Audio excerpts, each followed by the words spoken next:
পশ্চিম মেদিনীপুরের গ্রামে ভাঙন ভয়, আবাস নিয়ে ক্ষোভ, গ্রামে পদ্মের প্রভাব থাকায় বঞ্চনার দাবি বিজেপির, মানতে নারাজ তৃণমূল।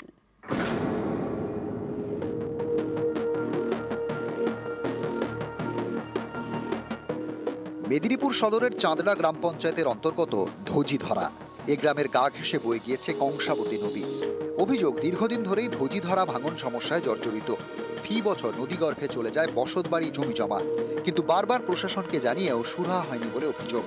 একই সঙ্গে এ গ্রামে আবাস নিয়ে ক্ষোভ, গ্রামের একজনেরও নাম আবাসের তালিকায় ওঠেনি বলে দাবি।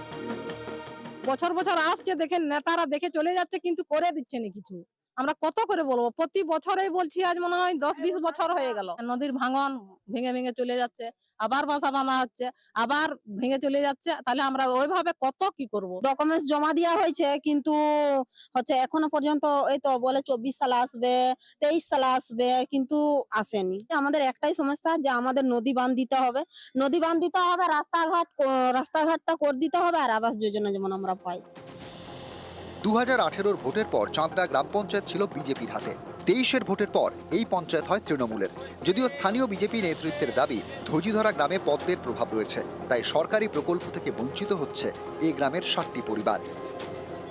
কোনো সরকার পদক্ষেপ নিচ্ছে নি, যা নদী বাঁধা হবে না, ঘরগুলাকে ঘর দিলে এরা একটু সুরক্ষায় থাকবে, বা রাস্তাঘাট তো একদম বেহাল। আমাদের এখানে কোনো রাস্তাঘাটের কোনো প্রযোজ্যই নেই। প্রথম হচ্ছে ঘর, দ্বিতীয় হচ্ছে বাঁধটা অবশ্যই বাঁধতেই হবে। যদি না বাঁধটা আমরা বাঁধে দিতে পারি, এই পরিবারগুলা থাকার জায়গা একদমই নিশ্চিত নেই। 2018 সালে আবাস যোজনা সার্ভে হয়।